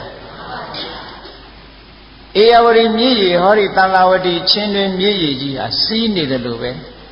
ဘုန်းကြီးတို့တွေရဲ့ရုပ်ခန္ဓာနာမ်ခန္ဓာကြီးဟာလည်းအမြဲတမ်းပြောင်းလဲနေတယ်လို့ဒီလိုမှတ်ပါသို့တော်ဒီဧရာဝတီတန်လာဝတီမြည်ကြီးဟာဟုတ်ရှေးတုန်းကလည်းရှိတာပဲဒီကနေ့လည်းရှိတုံးပဲမနေ့ကလည်းစီးတာမနှစ်ကလည်းစီးတာအခုလည်းစီးတုံးပဲဒီရည်ပဲလို့ပြောလို့ရမလားမရဘူးအဲ့ဒါမျိုးလို့ပဲဘုန်းကြီးတို့တွေမှာရှိနေတဲ့ရုပ်ခန္ဓာနာမ်ခန္ဓာကြီးဟာဒီရုပ်ဒီခန္ဓာမဟုတ်တော့ဘူးအသေးအသေးတွေဆက်လာနေတာနော်လာတဲ့အသစ်တွေကလည်းပဲရခင်ပြောင်းသွားတဲ့အဟောင်းတွေလောက်ကောင်းသလားလို့ဆိုမကောင်းဘူးမကောင်းလို့အိုးလာတာပေါ့နော်အကယ်၍အကောင်းတွေကြီးလာလို့ရှိရင်လူဟာတဖြည်းဖြည်းပြိုးပြိုပြီးတော့လာမှာပေါ့အခုပြိုးပြိုပြီးတော့မလာဘဲနဲ့ဘာဖြစ်တော့အိုးအိုပြီးတော့လာတယ်တဲ့သပင်ကဟုတ်လားနဲ့ရကနေဖြူလာတာဖြူရကနဲ့ထမဟုတ်ဘူးဒါပေမဲ့လို့ကိုယ့်ကိုယ်တော့တဲ့အတင်းနေကြတာငါမအိုသေးဘူးလို့ပဲထင်တယ်သို့တော့အများကြီးအိုလာတာဟုတ်ကဲ့လားအေးဒါကြောင့်မို့လို့အဲ့ဒီတဘာဝတွေကိုကြည့်မယ်ဆိုလို့ရှိရင်ဘဝကြီးဟာအမတန်မှကြမ်းတမ်းတယ်ဘယ်သူမှအကာအကွယ်မပေးနိုင်ဘူးတနေ့တခြားအိုလာတာဘယ်သူမှအကာအကွယ်မပေးနိုင်ဘူးယောဂဗျာတကယ်ဖြစ်လာလို့ရှိရင်ဘယ်သူမှအကာအကွယ်မပေးနိုင်ဘုန်းကြီးတို့ငယ်ငယ်တုန်းကထင်မိတယ်ဩဆရာဝန်ကောင်းကောင်းရှိရင်တည်ကြမှာမဟုတ်ဘူးဆရာဝန်ရဲ့အမေအဖေတွေဆရာဝန်တွေတော့တည်မှာမဟုတ်ဘူးလို့အောက်မေ့တာနောက်တော်လေးကြီးလာတော့ဟောဆရာဝန်တွေလည်းတည်တာပဲကိုဆရာဝန်အမေအဖေတွေလည်းတည်တာပဲဟုတ်ကဲ့လားအဲ့တော့လောကကြီးဟာကျမ်းမာရေးကိုသိသူဖြစ်စေမသိသူဖြစ်စေတဘာဝကြီးကိုဘယ်သူမှလွန်ဆန်လို့မရဘူးဆိုတာအဲ့တော့ဘဝကြီးကစဉ်းစားကြည့်မယ်ဆိုလို့ရှိရင်အမတန်မှခဲရင်တဲ့ကြောက်လန့်เสียကောင်းတဲ့အခြေအနေဇိုးကြီးတဲ့ကနေဖြတ်ကျော်နေရတာဘယ်ခရီးခဲတွေဖြတ်ကျော်စရာဆိုတဲ့အိုမင်းချင်းဆိုတဲ့ခန္ဓာရခရီးခဲကြီးကိုဖြတ်ကျော်အိုးလာပြီဆိုကြတဲ့ကလူတွေပြောကြတယ်အေးတက်ကြီးလာပြီဆိုရင်ဗါတဲ့ခါကလည်းမကောင်းတော့ဘူးတဲ့ဟုတ်ကဲ့နားကလည်းမကောင်းတော့ဘူးတဲ့မျက်စိကလည်းမကောင်းဘူးကောင်းတာပါရှိတယ်ဟာမရှိဘုန်းကြီးတို့ဒကာကြီးတယောက်နဲ့တွေ့တော့ဒကာကြီးနေကောင်းလားလို့ဆိုလူကတော့ကောင်းပါတယ်ဗျာတဲ့ဒူးမကောင်းဘူးတဲ့နေသမောင်ဒကာကြီးဒူးကလူထဲမပါဘူးလားလို့မေးတော့ရှိနေတယ်အဲ့တော့ကောင်းတာမကောင်းတာကိုခွဲနေရသေးတယ်ဒူးကလူထဲမပါဘူးလားအေးဒါနဲ့ကောင်းတာလေးကိုထောက်အောင်ပြီးတော့ကိုယ့်ကိုအတင်းတာနဲ့တူပါရဲ့အကျင့်ရတယ်နော်တကယ်ကြည့်မယ်ဆိုလို့ရှိရင်ခန္ဓာကိုယ်ကြီးကတခုမှကောင်းတာမဟုတ်ဘူးဒါကြောင့်မို့လို့မြတ်စွာဘုရားသခင်ကိုရောမြတ်ကနကုလပိဋကတက္ကကြီးကိုဟောတဲ့အခါမှာအာတုရောဟာယံကပတိကာယောအန္တဗုဒ္ဓောပရိယောနတောဂါပတိဩဒိုင်ကာကြီးအယံကာယောဤခန္ဓာကိုယ်ကြီးဆိုတာအာတုရောအမြဲတမ်းနာနေတဲ့ခန္ဓာကိုယ်ကြီးပါကလေးလေးရဲ့ခန္ဓာကိုယ်ပဲဖြစ်စေလူငယ်လူရွယ်ရဲ့ခန္ဓာကိုယ်ပဲဖြစ်စေလူကြီးပိုင်းကလူတွေရဲ့ခန္ဓာကိုယ်ပဲဖြစ်စေမြည်သည့်ခန္ဓာကိုယ်ပဲဖြစ်စေအမြဲတမ်းနာနေတယ်ကဲနာမနာစဉ်းစားကြည့်ဖို့ကဲညအိတ်တဲ့အခါကျဟိုဘက်ဒီဘက်မစောင်းနဲ့တစ်ဖက်တည်းတင်အိတ်ချင်မနာဘူးလားအေးခုတရားဟောနေတဲ့အချိန်လေးပဲတရားကြာသွားလို့ရှိရင်ဒူးထုံနေညောင်းနေတာဟုတ်ကဲ့ခန္ဓာကိုယ်ကြီးရဲ့ဆင်းရဲဒုက္ခတွေကိုဘာကနေဖုံးပြစ်လိုက်တာတော့ဆိုရင်ဟိုဘက်ပြောင်းလိုက်ဒီဘက်ပြောင်းလိုက်ဆိုတဲ့ဣရိယာပုတ်ပြောင်းမို့လို့ခန္ဓာကိုယ်ကြီးကမနာဘူးလို့ထင်နေတာနော်ဒါကြောင့်မို့လို့ဣရိယာပုတ်ကဖုံးတယ်လို့ပြောတာထ ထိုင်နေတာကြာတဲ့အခါကျတော့ရပ်လိုက်တယ်ရပ်နေတာကြာတဲ့အခါကျတော့လမ်းလျှောက်လိုက်တယ်လမ်းလျှောက်တာကြာတော့ထိုင်လိုက်တယ်ထိုင်တာကြာတော့အိပ်လိုက်တယ်ဟောအဲ့ဒီလိုနဲ့လျှောင်းထိုင်ရပ်သွားဆိုတဲ့ဣရိယာပု 4 ပါးနဲ့ပြောင်းနေသည့်အတွက်ကြောင့်ခန္ဓာကိုယ်ကြီးကမနာဘူးလို့ထင်နေရတာတခုတည်းနေကြည့်ပါလားဘယ်လိုဖြစ်သွားနာတယ်ဒါကြောင့်မြတ်စွာဘုရားအယံကာယောဤခန္ဓာကိုယ်ကြီးဆိုတာအာတုရောအမြဲတမ်းနာနေတဲ့ခန္ဓာကိုယ်ကြီးပါအန္တဘုဒ္ဓကျဲဥငဲ့ဥတဖွဲအလွန်တရာမှကျိုးလေပဲလွယ်ပြက်လွယ်တဲ့ခန္ဓာကိုယ်ကြီးပါဒါအရှင်မတွေပို့သဘောပေါက်တယ်ဈေးသွားတဲ့အခါကျဲဥတို့ဘာလို့ဝယ်မယ်ကျဲဥတွေဝယ်မယ်ဆိုလို့ရှိရင်သိတ္တိထားရတယ်ကျဲဥဆိုတာကွဲတတ်တယ်မှာလားမြတ်စွာဘုရားခန္ဓာကိုယ်ကြီးကကျဲဥနဲ့တူတယ်တဲ့ကျဲဥဆိုတာဘောလုံးကလေးလိုပြစ်ပေါက်ကစားလို့ရရလားမရဘူးတွတ်ကြသွားကွဲရောအဲ့ဒါကြောင့်မလို့ကျဲဥဝယ်လို့ရှိရင်မဖိမိအောင်လို့ဂယုစိုက်ပြီးတော့ဝယ်ကြရတာဟုတ်ကဲ့အေးခန္ဓာကိုယ်ကြီးလည်းအဲ့တိုင်းပဲဂယုစိုက်နေကြသွားတဲ့အခါနည်းနည်းလေးမလဲလိုက်နဲ့ဟောဆေးရုံရောက်လိုက်ဘာဖြစ်လို့တော့ဟောဘယ်နှလဲလို့ကျိုးသွားတာခါယိုကျိုးသွားတာပေါင်ယိုကျိုးသွားတာနဲ့အယိုးတွေကျိုးလို့ဆေးရုံရောက်လာတဲ့ပုံကိုယ်တွေနဲတာမဟုတ်ဘူးနော်အေးဒါကြောင့်မို့လို့ခန္ဓာကိုယ်ကြီးကဘယ်ဟာမှခိုင်မာတာမဟုတ်ဘူးအန္တဘုဒ္ဓကျဲဥငယ်ဥတဖွဲအလွန်တရာမှနုနယ်လှပါပေတော့ဤပရိယောနတ်တော်အယေပါကလေးနဲ့ဖုံးအုပ်ထားတာဖြစ်ပါပေတော့ဤခန္ဓာကိုယ်ကြီးဟာအမတန်ပါလွာတဲ့အယေကလေးနဲ့ဖုံးထားတာဒါကြောင့်မို့ချင်းကလေးတွေကတောင်မှဟောလားအယေပါလေးကိုဖောင်းပြီးတော့အထဲထဲကသွေးကိုစုပ်လို့ရတာဒါကြောင့်မို့လို့ခန္ဓာကိုယ်ကြီးဟာတိတိကျကျကိုယ့်ကိုယ်စဉ်းကျင်စဉ်းစားကြည့်အပေါ်ကအယေကွန်လေးခွာလိုက်မယ်ဆိုလို့ရှိရင်အထဲထဲကသွေးရဲရဲတွေအသားရဲရဲကြီးတွေဖြစ်လာမှာနော်တကယ်ပါတယ်စူးကလေးနဲ့ချစ်လိုက်လေပေါက်သွားတာအလွန်ပါတဲ့အယေကလေးနဲ့ဖုံးထားတာဒီခန္ဓာကိုယ်ကြီးရဲ့ရလာတဲ့ခန္ဓာကိုယ်ကြီးဟာတနေ့တခြားရင့်ရောအိုမင်းလာတယ်မခိုင်မာဘူးနားလာတယ်နောက်ဆုံးကြတော့ခန္ဓာကိုယ်ကြီးကပြိုကွဲပြီးတော့သေပွဲဝင်ရတယ်။အော်ဒီလိုဘဝကြီးဟာဘယ်ဘဝပဲဖြစ်ဖြစ်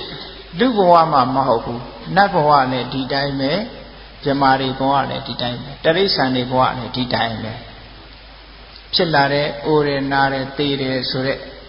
ဒီခရီးစခန်းကြီးတွေကိုကြော်ဖြတ်လို့ရရလားမရဘူးဒီလမ်းကြောင်းကြီးအေးအဲ့ဒီဒါကြောင့်မို့လို့ဘဝကြီးဆိုတာကန္တာရခရီးခဲကြီးအလွန်တရာကြောက်เสียပင်မလာတဲ့ဖြတ်ကျော်ရတဲ့ခရီးခဲကြီးဖြစ်တယ်လို့အဲ့ဒီခရီးခဲကြီးဘဝဆိုတဲ့ဒီဒုက္ခကြီးကနေပြီးတော့ထုတ်ဆောင်လို့ကဘယ်သူကပေးနိုင်လို့ဆိုရင်ဟောဒီတရားကသာပေးနိုင်တာမြတ်စွာဘုရားကလည်းကဲတင်တာမဟုတ်ဘူးတဲ့နော်ဘဝကန္တာရဘဝဒီဟုသောကန္တာရခရီးကြီးမှာနေထာရဏိနာထုတ်ဆောင်ကတင်ခြင်းဖြင့်၎င်းအသသဒါနိနာသတ္တရာကိုပေးခြင်းဖြင့်၎င်းဓမ္မောတရားသည်တတ္တနံတ္တဝါတို့ရဲ့တရဏံကိုဝေယစိဖြစ်ပါပေတော်၏ဟု၍အထကရာစရိယာအထကရာဆရာတို့သည်ဝရန္တိကောင်းစွာမသွေမိတ်ဆိုခဲ့ကြပါပေကုန်တည်းဘုရားကိုကိုးကွယ်တာဘုရားဘာသာတွေအနေနဲ့ဘုရားကိုကိုးကွယ်တယ်ဆိုတာအမှန်တရားကိုသိဖို့အကောင်းဆိုအကြောင်းကျိုးခွဲခြားသိဖို့ဘုရားကိုကိုးကွယ်ရတယ်အတိတွေမပို့ဘူးเนาะတန်ခါကိုကိုးကွယ်တယ်ဆိုတာကုသိုလ်ကောင်းမှုပြုဖို့ရတဲ့နေရာအနေနဲ့ကိုးကွယ်အတိတွေမပို့ဘူးတရားကိုကိုးကွယ်တယ်ဆိုတာကြတော့တရားကဘာနဲ့ဥပမာတူလို့ဆိုဆေးနဲ့အလားတရာတူတယ်လူတွေကပြောတော့ပြောကြတာပဲယောဂဘယ်သူကကုပေးတော့ဆရာဝန်ကကုပေးတယ်လို့ပြောတယ်သို့တော့တကယ်ကုတာဆရာဝန်လားဆေးလားဆေးမရှိရင်ဆရာဝန်ဘာမှမတတ်နိုင်ဘူးเนาะဆရာဝန်ကတော့ဆေးပေးပါရဲ့လူနာမတော့ဘူးဆိုရင်ယောဂပျောက်ပါမပျောက်ဘူးဒါကြောင့်မို့လို့တကယ်ကုတာကဆေးတကယ်ကိုးကွယ်ရမှာကတရားအဲ့ဒီတရားကိုတကယ်ကိုးကွယ်ပြီးတကယ်ကျင့်သုံးမှသာလေဟောဒီတန်တရားတိဟုသောဝိဒုက္ခကြီးကတော့မှဖြစ်တယ် အဲ့ဒါလို့မဟုတ်လို့ရှိရင်တော့လောကမှာအာကိုလဲအာကိုရရောက်မှာမဟုတ်ဘူးအကာအကွယ်ယူလဲအကာအကွယ်ယူရရောက်မှာမဟုတ်ဘူးတဲ့ဘဝမှာလှလှပပအထက်တန်းကြကြဖြစ်ဖို့ရလဲပဲဟောဒီတရားကိုပဲအာကိုရဘဝတန်မြာကြီးကလွတ်မြောက်သွားဖို့ဆိုတာလည်းပဲဒီတရားကိုပဲအာကိုရမယ်ဒါကြောင့်မို့မြတ်စွာဘုရားကမဟာသတိပဋ္ဌာန်တုတ်မှာဆိုရင်ရှင်းရှင်းလေးဟောထားတာရှိဧကာယနောယံဘိက္ခဝေမေကောတတ္တနံဝိသုဒ္ဓိယသောကပရိဒေဝနံသမာတိကမယဒုက္ခဒေါမနတနာအထင်ကမယညာယတာတိကမယနိဗ္ဗာနတသစ္စိကရိယာယယတိတံသတ္တရောတတိပဋ္ဌာနာဒီကိုယ်ဝေရမဲ့တရားဘယ်မှာရှိသလဲဆိုရင်ကိုယ်တန်တန်မှာပဲရှိတယ်ကိုယ်ကိုယ်တိုင်လောက်ပြီးတော့ယူရမယ်တဲ့ဒီတရားတွေဘဝမှာကြုံတွေ့ရတဲ့အဆိုးလေးမျိုးဆိုတာဘာလဲတောကပရိဒေဝဒုက္ခဒေါမနတတောကဆိုတာစိတ်ထဲနှလုံးထဲမှာပူးနေတာပျက်စီးသွားလို့ပူရတယ်ပျက်စီးတော့မှဖြစ်လို့ပူရတယ်ဟုတ်ကဲ့လူတိုင်းဟာတောကရှိဥပမာပဲမကြမ်းမမာဖြစ်ရင်ပူရတယ်မကြမ်းမမာဖြစ်လို့တေကောင်ပေါင်းလည်းဖြစ်ပြီဆိုရင်လည်းပူရတယ်ကိုယ့်အတွက်ပူရတယ်ကိုယ်နဲ့ပတ်ဝန်းကျင်အတွက်ကြည့်ကိုယ့်အမေနေမကောင်းလို့ပူရတယ်သို့မဟုတ်ကိုယ့်အမေကွယ်လွန်သွားလို့ပူရတယ်ကွယ်လွန်သွားမှလည်းပူရတယ်ကွယ်လွန်သွားပြီးရင်လည်းပူရတယ်အလုံးဟာစိတ်နှလုံးပျက်စီးဆုံးရှုံးသွားလို့ပူရတယ်လူသားအတွက်တည်းလားလို့ဆိုမဟုတ်ဘူးကိုယ်ပိုင်တဲ့ပစ္စည်းဥစ္စာတွေဆုံးရှုံးတော့မယ်လို့ထင်ပြီးလို့ရှိရင်လည်းမပူရဘူးလားဆုံးရှုံးသွားပြီဆိုတဲ့နောက်မှာရောမပူရဘူးလားအေးပူနေရတာပဲလူလောကဒါတောကလို့ခေါ်တောကဆိုစိတ်ထဲနှလုံးထဲမှာပူလောင်နေလူတိုင်းတောကဆိုတာရှိကြတယ်အဲ့ဒီတောကဆိုတဲ့တရားကိုငြိမ်းအေးစေနိုင်တာဟာမြတ်စွာဘုရားကလည်းငြိမ်းအေးစေနိုင်တာမဟုတ်ဘူးနိလန်းကိုပဲပေးလို့ရတယ်တန်ဃာတွေကလည်းငြိမ်းအေးစေနိုင်တာမဟုတ်ဘူးနိလန်းကိုပဲပေးရတယ်တကယ်လက်တွေ့ငြိမ်းအေးစေတာကတော့ဓမ္မသာလင်ဖြစ်ပါတယ်လက်တွေ့ကြားကြရှင်းသုံးကြည့်ဟုတ်ကဲ့ဒါကြောင့်မို့မြတ်စွာဘုရားကသောကပရိဒေဝနာစိုးရင်ခြင်းကိုကြွေးရခြင်းလို့ဆိုတဲ့သောကပရိဒေဝတို့ကိုသမာတိကမယလွန်မြောက်ဖို့ရလည်းပဲဧကာယနောတကြောင်ဤသောလမ်းပါပဲဒီတစ်ခုဤသောလမ်းပဲရှိတယ်ဘာလို့တရားကျင့်တဲ့လမ်းပဲနော်တောကဆိုတဲ့ဆိုရင်မှုထိုတောကကိုမထိန်နိုင်တဲ့အခါကျတော့လူတွေကငိုရအဲ့ဒီငိုကြွေးခြင်းဆိုတဲ့ဆင်းရဲဒုက္ခကိုလည်းလွန်မြောက်ခြင်းလို့ရှိရင်ဟောဒီတရားပဲရှိတယ်တဲ့တခြားနည်းလမ်းမရှိဘူးဒုက္ခဒေါမနတနာအထင်ကမယဒုက္ခဒေါမနတနာကိုဆင်းရဲခြင်းစိတ်ဆင်းရဲခြင်းတို့ကိုဆင်းရဲခြင်းစိတ်ဆင်းရဲခြင်းတို့ဆိုတဲ့ဒုက္ခဆိုတို့ရဲ့အထင်ကမယချုပ်ငြိမ်းသွားဖို့ရလည်းပဲအယံဘေကောဧကာယနောတကြောင်ဤသာဖြစ်တော့အယံဘေကောဤတရားဒီဟုသောလမ်းကြောင်းသည်ဧကာယနောတကြောင်ဤသောလမ်းပဲတခုတည်းသောနိလန်းဟာဒါပဲတရားပဲရှိတယ်ဒုက္ခ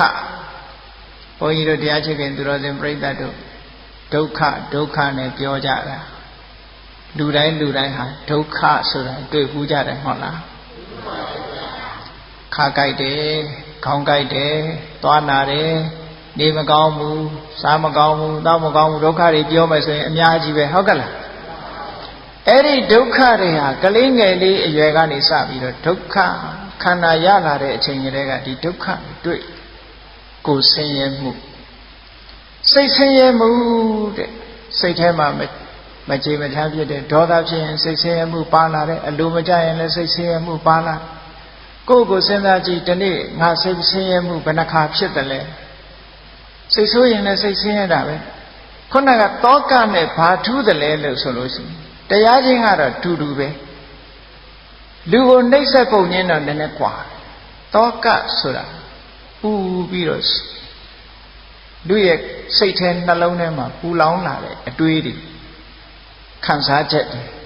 ဒေါမနတဆိုတာမကြည်မချမ်းဖြစ်နေတာလေဟုတ်ကဲ့ ဝမ်းနေတာတွေကြေခွက်တာကြေခွဲတာအဲ့ဒါတွေကဒေါမနတာတောကဆိုတာစိုးရိမ်တဘာဝတရားချင်းကတော့ထူထူပဲဒေါသနဲ့ရှင်တွဲပြီးတော့ဖြစ်လာတဲ့ဝေဒနာလို့ဆိုတဲ့ခံစားချက်တွေသာဖြစ်တယ်အဲ့ဒီကိုယ်ဆင်းရဲခြင်းစိတ်ဆင်းရဲခြင်းဆိုတဲ့ဒီတရားတွေခြုံငိမ့်သွားဖို့ရလည်းပဲနိလန်းတစ်ခုတည်းပဲဟောဒီတရားကသာတတ်တယ်တတ်နိုင်တယ်ဒုက္ခဒေါမနတဏကိုယ်ဆင်းရဲခြင်းစိတ်ဆင်းရဲခြင်းတို့ရဲ့အထင်ကမာယာခြုံငိမ့်သွားဖို့ရလည်းပဲအယံဘေကိုဤဓမ္မဆိုတဲ့လမ်းကြောင်းဟာဧကယနောတစ်ခုတည်းသောလမ်းကြောင်းပါပဲ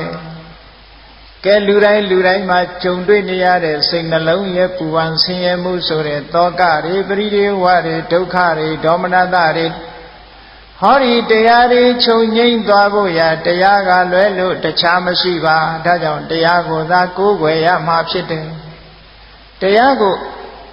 ယုံယုံကြည်ကြည်နဲ့တကယ်အားကိုးပြီးတကယ်ကြင်ကြံကြိုးကိုအားထုတ်ပြီးဆိုလို့ရှိရင်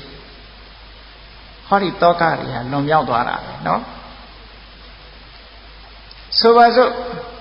ပတ္တစာရီဆိုတဲ့အမျိုးသမီးဇလန်းကိုအလုံးဘုရားဘာသာဝင်သူတော်စင်တို့ကြားဘူးနေကြတာပဲပတ္တစာရီဟာဘလောက်တောကတွေနဲ့ခြုံခဲ့ရတယ်လဲဆိုရင်လမ်းမှာပင်အရှင်ယောက်ျားကလည်းဆုံးသွားတယ်ကလေးလေးနှစ်ယောက်ကလည်းသေပွဲဝင်သွားတယ်အာကိုစရာမဲ့လို့အာကိုရမလားလို့အိမ်ပြန်လာတဲ့အခါကျတော့အမေကလည်းဆုံးနေပြီအဖေကလည်းဆုံးနေပြီမောင်တွေကလည်းဆုံးနေပြီဟောဘယ်သူမှမရှိတော့သူတယောက်ထိဖြစ်သွားတောကဖြစ်တာအဲ့ဒီဖြစ်သွားတဲ့တောကဘယ်သူကကဲ့တင်နှုံးလို့ဆိုတော့ဇာလန်းကိုကြည့်မယ်ဆိုတော့ဘုရားကဲ့တင်တယ်လို့ပြောကြမှာပေါ့မြတ်စွာဘုရားကတရားဓမ္မကိုဟောတာဟောလိုက်လို့သူသဘောကျသွားလို့တရားကိုလက်ခံလိုက်လို့တရားကကဲ့တင်လိုက်တာဟုတ်ကဲ့တရားကိုမသိဘဲနဲ့သူတောကကလွတ်ပါမလားမလွတ်ဘူးမြတ်စွာဘုရားကဆေးပေးတာနဲ့တူတယ်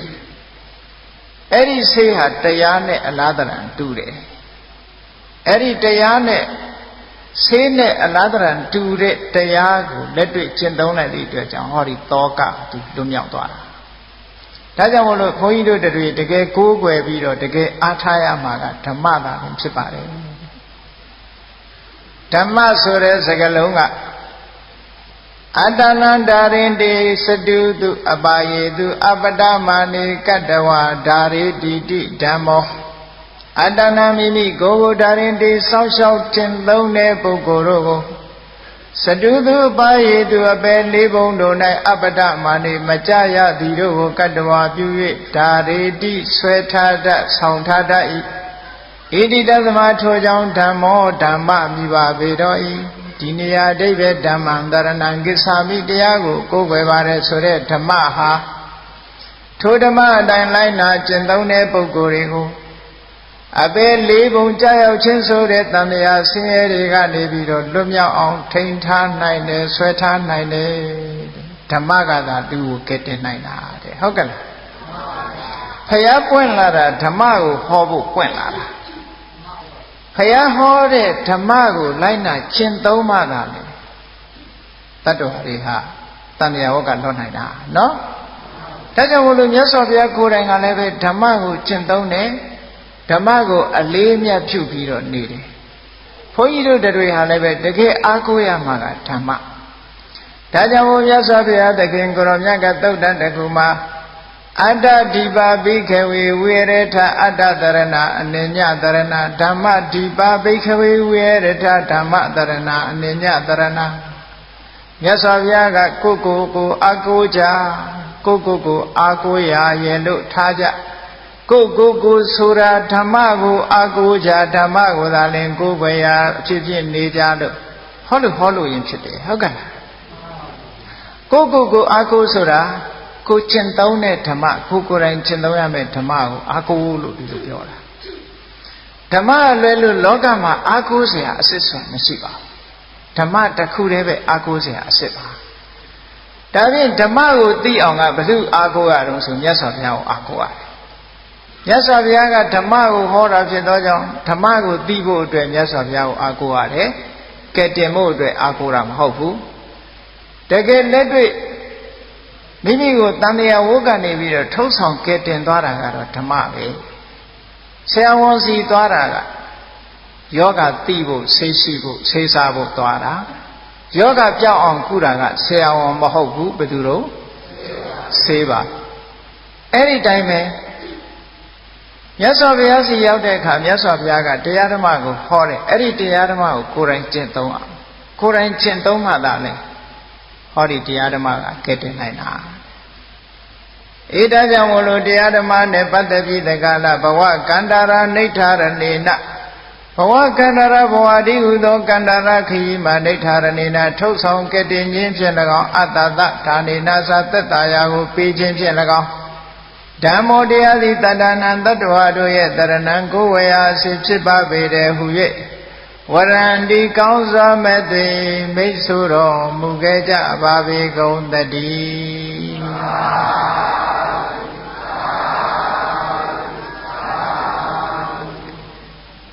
းဓမ္မကိုသိဖို့ဆိုတာ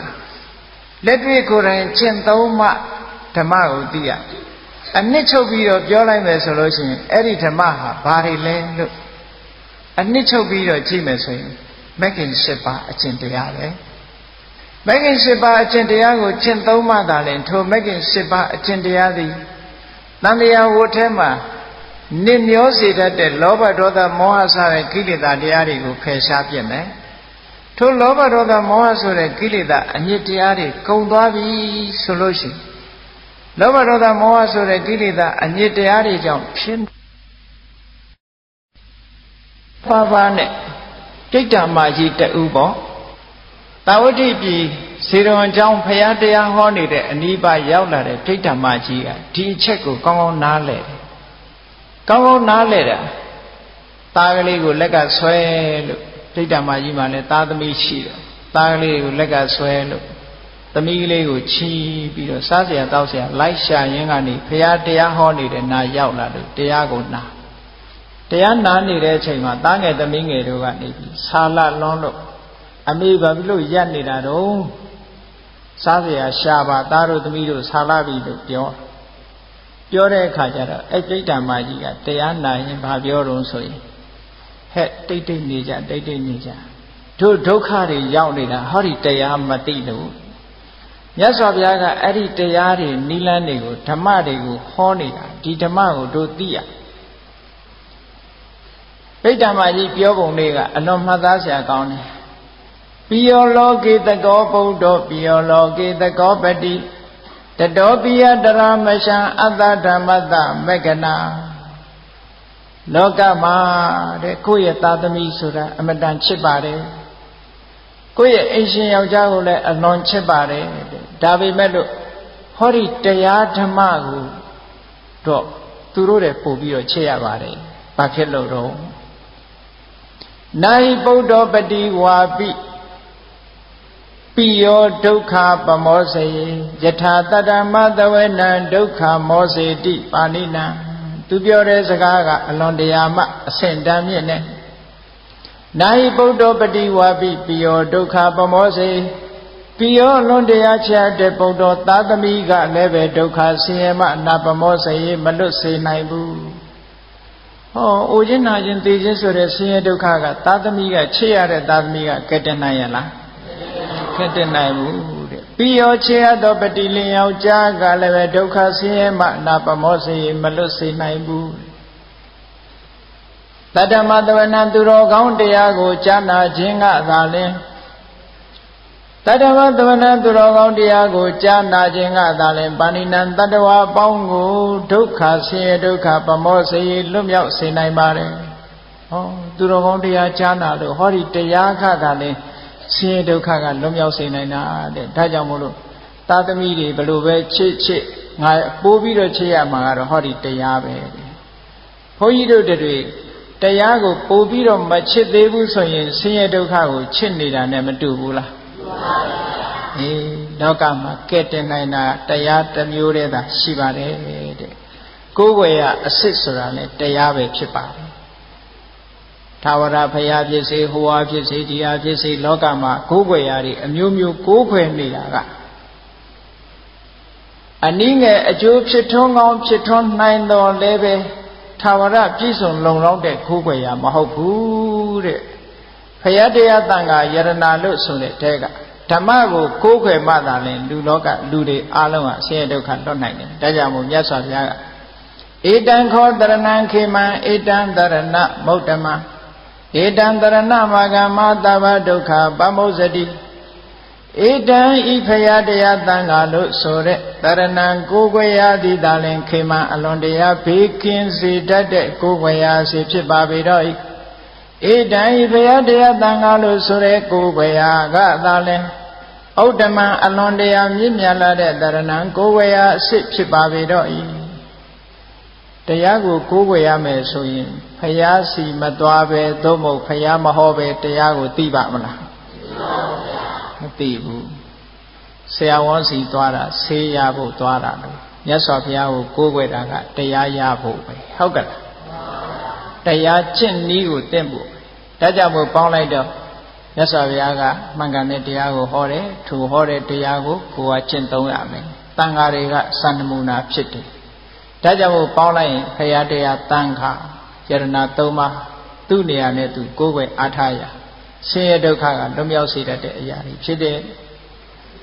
ဧတံဤဖရာတရားတန်ခါလို့ဆိုတဲ့ယရဏသုံးပါးသည်ဥဒ္ဓမံမြတ်လစွာသောတရဏံကိုယ်ွယ်ရာစေဖြစ်ပါပေတော့၏ဧတံဤဖရာတရားတန်ခါလို့ဆိုတဲ့ကိုယ်ွယ်ရာကိုတရဏံကိုယ်ွယ်မှုဝါရအာဂမအကြောင်းပြု၍သဗ္ဗဒုက္ခအလုံးစုံသောဆင်းရဲဒုက္ခဟူသည်မြတ်မှာပမောစတိမုတ်ချပိုင်ပိုင်လွတ်မြောက်နိုင်ပါပေသည်ဟု၍ဘဂဝါရွှေဖုံးတော်သခင်ရှင်တော်မြတ်ဖရာသည်အဝေါစကောင်းစွာမတွေ့ဟောကြားတော်မူခဲ့ပါပေတည်း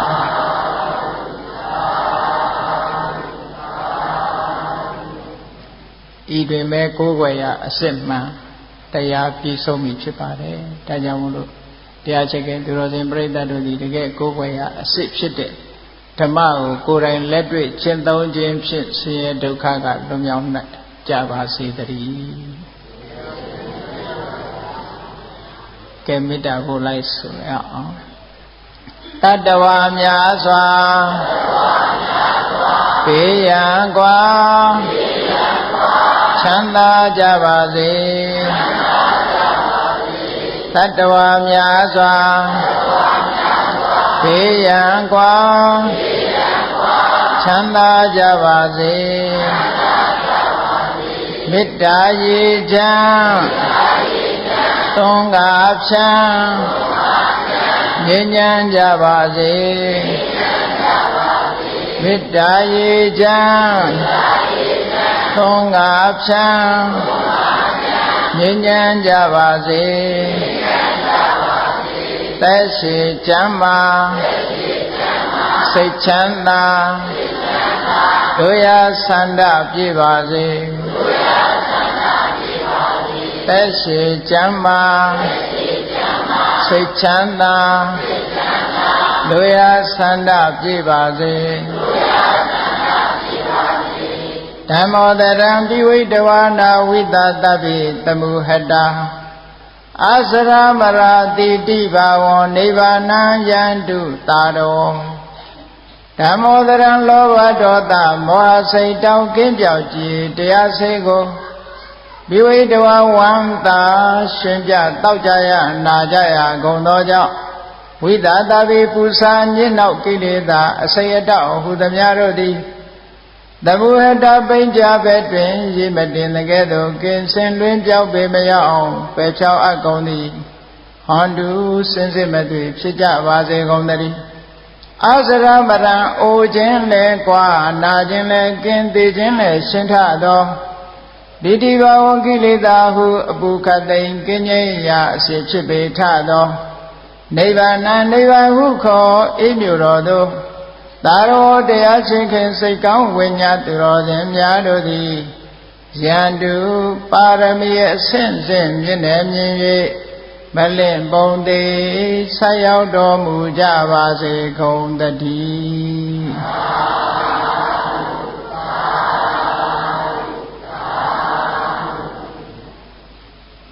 နှစ်ချိန်ကညကြလို့ရှိရင်အကောင်းဆုံးသောညတညဆိုတဲ့တရားကိုဟောမှာဖြစ်ပါတယ်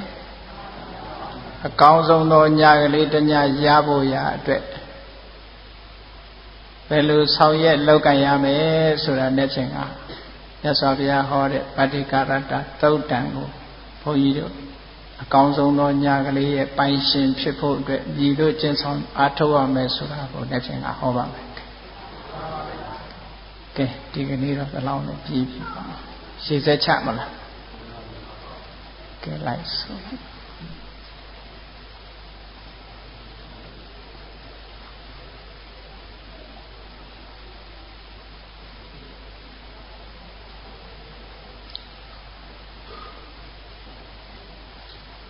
အရှင်ဘုရား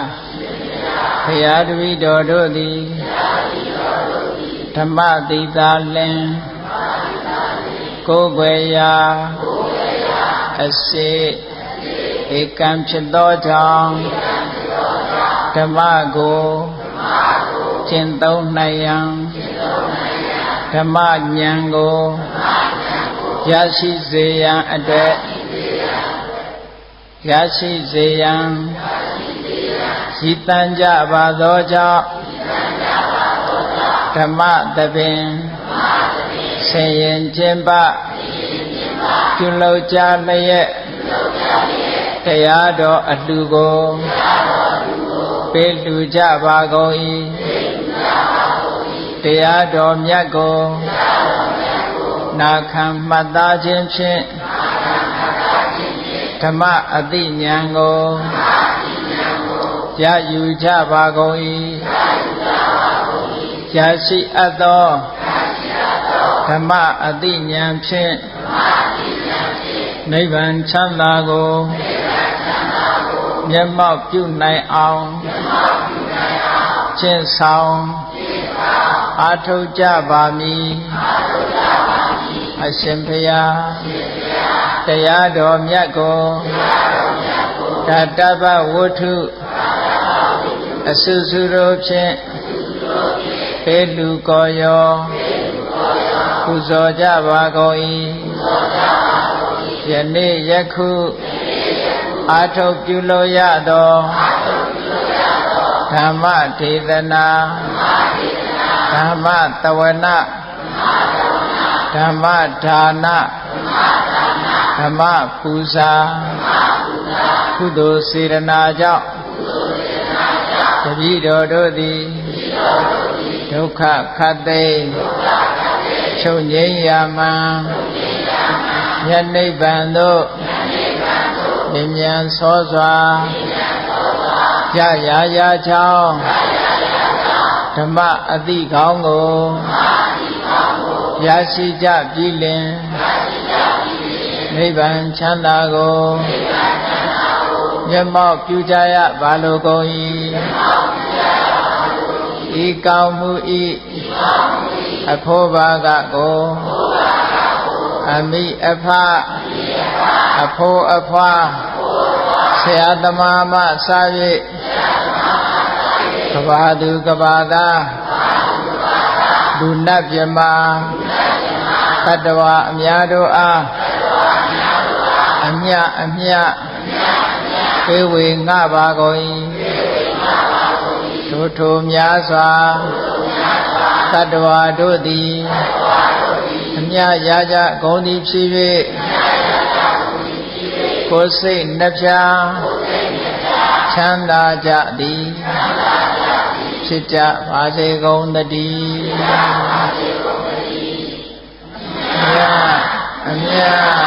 အမြ